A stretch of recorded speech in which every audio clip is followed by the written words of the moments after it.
Everyone, आज हम new scheme के हिसाब से इंडियन कॉन्ट्रैक्ट एक्ट 1872 करेंगे।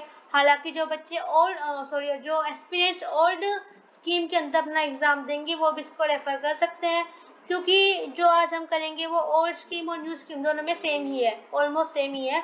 हालांकि जो आपका फर्स्ट टॉपिक है, यूनिट है, वो आपके ओल्ड स्कीम के अंदर नहीं है। So let's start. टू तो आप इसको स्किप भी कर सकते हैं, आगे देख सकते हैं। To understand the contract law before the Indian Contract Act 1872, we should understand the journey of contract law during different time periods. So ये कहता है कि अगर आपको इंडियन कॉन्ट्रैक्ट एक्ट 1872 से पहले आपको कॉन्ट्रैक्ट लॉ समझना है तो आपको उसकी जर्नी समझनी पड़ेगी। एंशिएंट और मेडिवल टाइम्स में कोई स्पेसिफिक लॉ नहीं था जी, नहीं था। उससे पहले जो हमारे हिंदू लॉज थे, वेदास हो गए, धर्मशास्त्रास हो गए, स्मृतिज हो गए, श्रुतिज हो गए, इनको लॉ की तरह माना, इनको were referred which gave a vivid descriptions of the law similar to the contracts in those times. Mauryas के पीरियड के वक्त जो कॉन्ट्रैक्ट्स बने थे वो बाइलेटरल ट्रांजैक्शन के फॉर्म में हुए थे। बाय मतलब टू, इधर से भी उधर से भी, इधर से भी उधर से भी, which were based on free consent on all the terms and conditions involve. Mughal rule के वक्त कॉन्ट्रैक्ट्स को गवर्न करते थे मोहम्मदीन लॉ ऑफ कॉन्ट्रैक्ट। ये पॉइंट्स काफ़ी इम्पोर्टेंट है। इस लॉ में अरेबिक वर्ड अक्द is known for contract meaning conjunction. Conjunction का मीनिंग अगर आपको अपने इंग्लिश ग्रामर के वक्त याद हो तो वो था सेंटेंस को जोड़ने वाला एक वर्ड। सो इसलिए जो हमारा कॉन्ट्रैक्ट है, इसका मीनिंग कंजंक्शन है, क्योंकि ये लोगों को क्योंकि टू पार्टीज को लीगली बाइंड करता है। इसी तरीके से जो हमारा इजाब, प्रपोजल, काबुल, एक्सेप्टेंस, आप शायद जो शायद कोई मुस्लिम यहाँ पे जो है वो इनसे फेमिलियर भी क्या पता हो कि काबुल क्या है, इजाब क्या है, अक्द क्या है, उन सबसे वो फेमिलियर अच्छी तरीके से होंगे भी। The formation of contract according to Islamic law does not require any kind of formality. The only requirement is the express consent of both parties on the same thing in the same sense. Hindu law is basically different from that of English law. Hindu law is actually the compilation of numerous customs and works of Smritikaras. So basically हमारे India के अंदर पहले तो 3 law है, Hindu law, Muslim law and English law.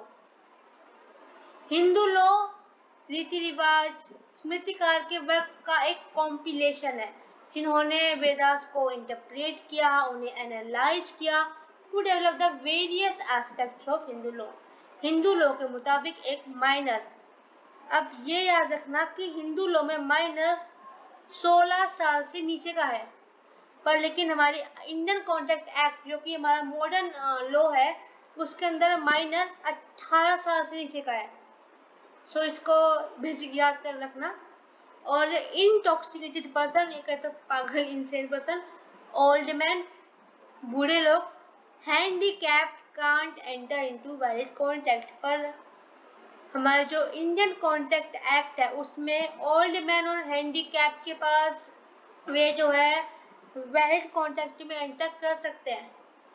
तो English law में basically कही तो हमारी ICA में माइनर को जो माइनर है और जो इंटॉक्सिकेटेड पर्सन है वो एज इट सेम है।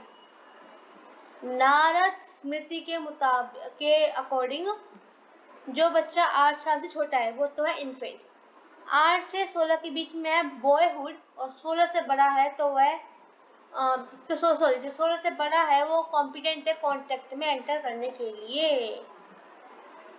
ब्रिटिश पीरियड के वक्त before the advent of ICA, the English law was applied in presidency towns of Madras, Bombay, Calcutta.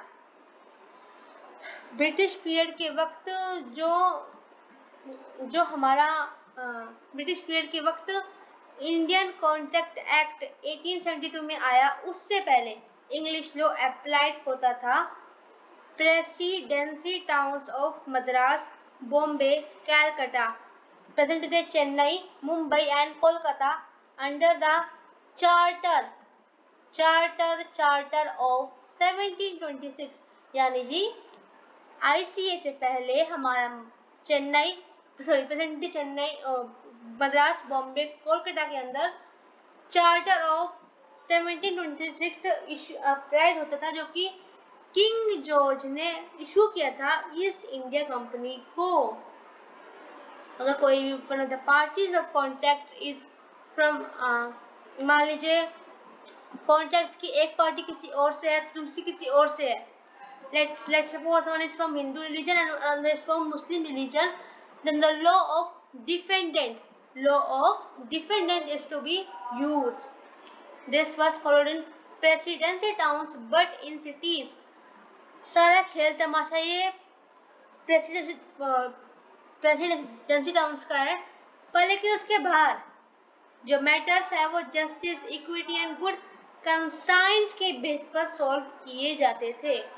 इस प्रोसीजर को तब तक फॉलो किया गया जब तक का इंडियन कॉन्ट्रैक्ट एक्ट इंडिया में इम्प्लीमेंट नहीं हुआ। सो फ्रेंड्स, हमने आज ये बेसिकली इसका जो फर्स्ट टॉपिक है उसको कवर किया। अब हम करेंगे the law of contract introduction, and I think ये मैं आपको ये अगली वीडियो में प्रोवाइड करूंगी, क्योंकि ये जो टॉपिक है ये न्यू स्कीम के एस्पिरेंट्स के लिए न्यू है। आगे से जो आएगा टॉपिक वो ओल्ड स्कीम के लिए, मतलब ओल्ड स्कीम के लिए वो ज़्यादा न्यू नहीं होगा।